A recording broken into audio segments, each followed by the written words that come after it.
देश भर में बॉयकॉट तुर्की अभियान ने आग पकड़ ली है।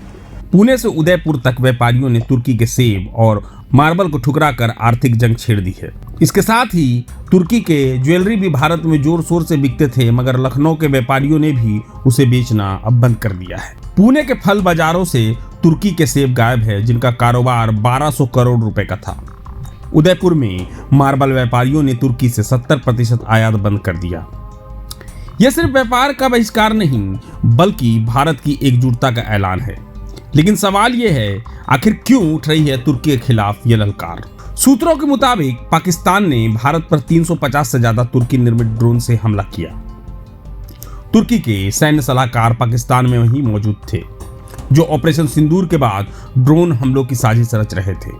और तो और भारत की जवाबी कार्रवाई में तुर्की के 2 ड्रोन ऑपरेटर मारे गए, जिसे पाकिस्तान ने छिपाने की कोशिश की। तुर्की के सोनगार ड्रोन हथियारों से लैस भारत की सीमाओं में घुसपैठ की कोशिश कर रहे थे, लेकिन भारत के स्वदेशी आकाश मिसाइल सिस्टम और S-400 ने इन ड्रोनों को हवा में ही नेस्तनाबूद कर दिया। नौशेरा में मिला कामिकाज़े ड्रोन का मलबा इस बात का सबूत है कि भारत की रक्षा प्रणाली अजेय है। याद कीजिए, 2023 में जब तुर्की भूकंप की त्रासदी झेल रहा था, भारत ने ऑपरेशन दोस्त के तहत सबसे पहले मदद भेजी थी। लेकिन तुर्की ने उस दोस्ती को भुलाकर पाकिस्तान को ड्रोन, युद्धपोत और अन्य सैन्य समर्थन देकर भारत के खिलाफ साजिश रची। तुर्की के राष्ट्रपति एर्दोगन ने शहबाज शरीफ से बात की, लेकिन पहलगाम हमले पर एक शब्द नहीं बोला। तुर्की का युद्धपोत कराची पहुंचा और C-130 हरकुलिस विमान ने सैन्य मदद का दावा किया। यह दोहरा चेहरा अब बेनकाब हो चुका है। तुर्की के राष्ट्रपति एर्दोगन मुस्लिम देशों का नेता बनना चाहते हैं, लेकिन भारत के इजराइल, सऊदी अरब से दोस्ती उन्हें खटकती है। अब भारत चुप नहीं रहेगा। ट्रैवल कंपनी मेक माई ट्रिप ने तुर्की की बुकिंग में 60% की गिरावट और 250% कैंसिलेशन की बात कही है। हर भारतीय तुर्की को सबक सिखाने के लिए तैयार है। रणभूमि हो, व्यापार हो या कूटनीति, भारत अब हर मोर्चे पर तुर्की को जवाब देगा।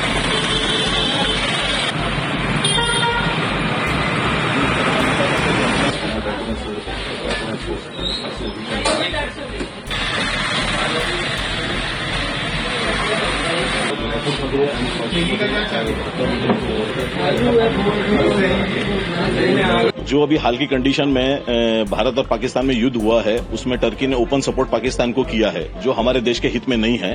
हम उसका पूरा विरोध करते हैं। हम ड्राई फ्रूट की कुछ आइटम टर्की से इंपोर्ट करते थे, जो खसखस है, हेजलनट है, टर्कल है, जो आलूचा बोलते हैं उसको, कुछ पिस्ता की कुछ क्वालिटीज आती है वहां से, जो आज के डेट में हम पूरा उसका बहिष्कार करते हैं। हम इंपोर्टर्स को भी रिक्वेस्ट करते हैं कोई उस तरीके कोई आइटम इंपोर्ट ना करें, और ऐसी कोई आइटम हम कंज्यूमर को भी रिक्वेस्ट करेंगे कि उस टाइप का कोई आइटम आज के बाद कंज्यूम ना करें। भारत में उसका सब्स्टिट्यूट बहुत बड़ी मात्रा में अवेलेबल है, जैसे टर्कल बोलते हैं, आलूचा बोलते हैं, उसका सब्स्टिट्यूट जर्दालू है, हेजलनट का सब्स्टिट्यूट बादाम है, और भी बहुत सारी आइटम है, जिससे वो खाने से उतना ही इम्पैक्ट होगा बॉडी पे या ड्राई फ्रूट के हिसाब से। तो हम जो सब कंज्यूमर को और इम्पोर्टर्स को रिक्वेस्ट करेंगे कि ऐसी कोई भी चीज का आगे यूज ना हो। इसकी कितनी खपत है देश भर में, पुणे में, महाराष्ट्र में या देश भर में? आप व्यापारी हैं, आप जानते होंगे इस बारे, उसके बारे में जानकारी दीजिए, और किस तरह इसका पूरा इम्पैक्ट अगर पड़ता है अगर ये बहिष्कार देश स्तर पर जाता है? पूना के हिसाब से देखा जाए तो इसका महीने का 100 से 200 करोड़ का ट्रांजैक्शन होता होगा टर्की से, और महाराष्ट्र के हिसाब से तकरीबन 1000 से 2000 करोड़ का ट्रांजैक्शन होता होगा। यहाँ पे बहुत बड़े बड़े इंपोर्टर्स पूरे महाराष्ट्र भर में हैं, और भारत देश का हिसाब किया जाए तो 10 से 20 हजार करोड़ का कम से कम इसका इंपोर्ट टर्की से होता है। लेकिन अगर ये पूरा बहिष्कार किया जाएगा तो टर्की की एक बहुत बड़ी कमर टूटेगी, इससे उनका बहुत आर्थिक बड़ा नुकसान होगा, क्योंकि भारत एक बहुत बड़ा कंज्यूमर मार्केट है।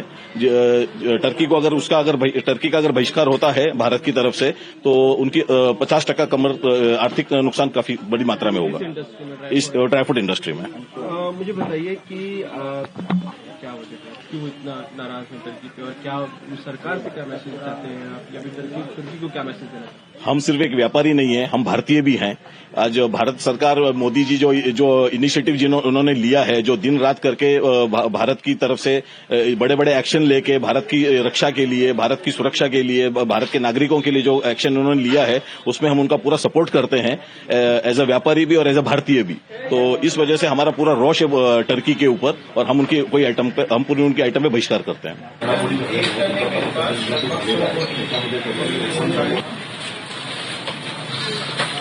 एक छोटा मगर देना था क्या नाम था ऐसा व्यापारी। बट एज ऑफ नाउ जो कुछ दिनों से जो देश में चल रहा है, पाकिस्तान के जो आतंकवादियों ने हमारे जो निर्दोष लोगों को मारा है अननेसेसरी, और उसका जवाब जब मोदी जी ने दिया है अपने तरीके से और देशवासियों के भावनाओं को ध्यान में रखते हुए, जब वो सब चल रहा था पूरा दुनिया शांत बैठा था, लेकिन टर्की अननेसेसरी बीच में आया, अननेसेसरी वो हमारे दुश्मन के साथ खड़ा हुआ है। लेकिन कुछ साल पहले या कुछ महीनों ही पहले जब वहाँ तकलीफ हुआ था, जब वहाँ भूकंप आया था, तो सबसे पहले मोदी जी और भारतवासियों ने वहाँ पर डॉक्टर भेजे, नर्स भेजे, पर फिर भी वो गद्दारी दिखा रहा है और दुश्मनी निभा रहा है। तो हम एज अ कस्टमर या जो भी लोग हैं, हम लोगों को ध्यान रखना चाहिए कि वहाँ प्रोडक्ट जो भी आते हैं वहाँ से टर्की से, उसका पूरी तरह से 100% बाइकआउट करना चाहिए। Boycott is the only one thing that we can stand. Boycott आप करेंगे, लेकिन जिस तरह होगा इसका नहीं, नुकसान नहीं होगा। हम उसके वजह से दूसरी चीज है, जैसे भी आजादी के समय भी क्या होता था कि गांधी जी ने जब बोला था कि हमको बाइकआउट करना है, तो वहाँ पर स्वदेशी प्रोडक्ट्स होते थे बहुत सारे, जो हमारे पास ऑप्शन है। तो अभी भी जो हमारे बड़े बड़े इम्पोर्टर्स है, एक्सपोर्टर है, वो हमको ऑप्शन प्रोवाइड करेंगे, और हम भी एज अ ट्रेडर, हम भी जो एज अ रिटेलर है, हम हमारे जो कस्टमर्स को है उसका बाई प्रोडक्ट्स या उसका जो ऑप्शनल अच्छी तरह से और कम रेट पर प्रोवाइड करेंगे, ताकि हमारे देश में पैनिक ना फैले और कस्टमर को तकलीफ ना हो।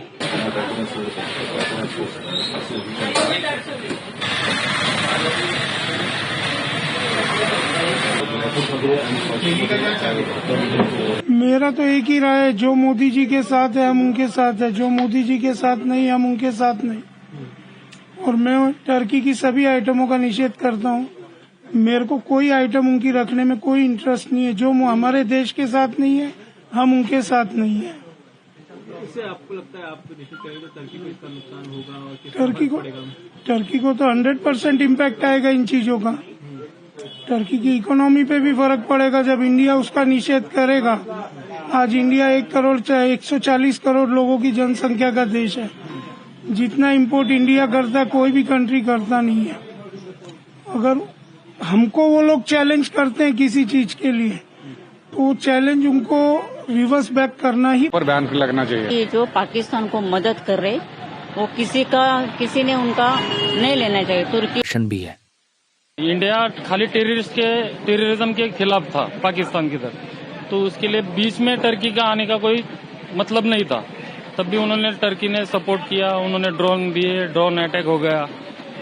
तो हम लोगों ने मतलब ये सोचा कि कुछ तो भी देशभक्ति के ऊपर कुछ तो भी करेंगे।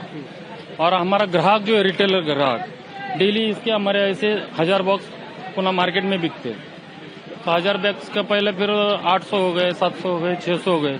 फिर हमने सोचा ये कैसे क्या हो गया। तो जो रिटेल कस्टमर है, जो छोटा कस्टमर है, उसने वही मतलब वो लोगों को बोल रहा है कि मेरे को टर्की का एप्पल नहीं चाहिए।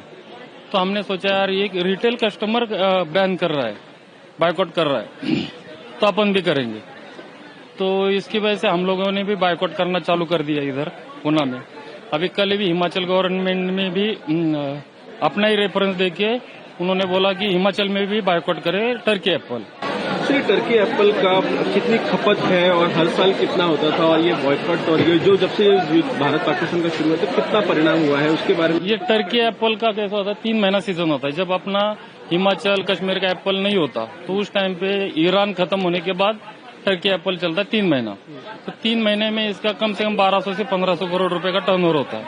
एप्पल हो गया, चेरी हो गया, प्लम। हाँ, तो उन्होंने भी सोचना चाहिए था कि अगर ये पुणे में ये हो गया तो पूरे महाराष्ट्र में, ऑल ओवर इंडिया में कितना उनकी इकोनॉमी के ऊपर फर्क पड़ेगा। टर्की ने ये सोचना चाहिए था। और टर्की की मतलब अर्थक्वेक हुआ था टर्की में, आपको याद होगा। तो सबसे पहला उनको मदद के लिए फ्लाइट गया था, अपना गया था, डॉक्टर, मेडिकल, ये सब कुछ। तो ये उनका पहला फ्लाइट अपना था इंडिया का। तो उन्होंने, और जब अपने खिलाफ पाकिस्तान लड़ रहा है, तो पहला भी फ्लाइट टर्की ने अपने खिलाफ ही भेजा। तो ऐसे गद्दार लोगों का एप्पल हम काय को खाएंगे। तो इसके लिए हमने बायकॉट कर दिया। अभी जो 100% था उसके परसेंट अभी ये जो अभी चालू है फिलहाल, उसकी वजह से 20% भी एप्पल का रिक्वायरमेंट टर्की का एप्पल का नहीं बचा है। पहले अच्छी तरह से बिक रहा था वो माल, लेकिन जब से सपोर्ट किया है तब से टर्की का एप्पल का 20% भी रिक्वायरमेंट बची नहीं है अभी। आपने किसी बात की कुछ लोगों से जो नहीं, जो कस्टमर हमारे पास से रिक्वायरमेंट ले रहे थे वही उन्होंने हमको सबके बताया कि टर्की का एप्पल हमको नहीं मांगता है, दूसरा कौन सा भी आप दे दो चलेगा, लेकिन टर्की का एप्पल पूरी तरह से हम सपोर्ट, जो हमारे ग्राहक है पूरी तरह से सपोर्ट हमको वैसे कर। प्रभातखबर.com, विश्वास वही, रफ्तार नहीं।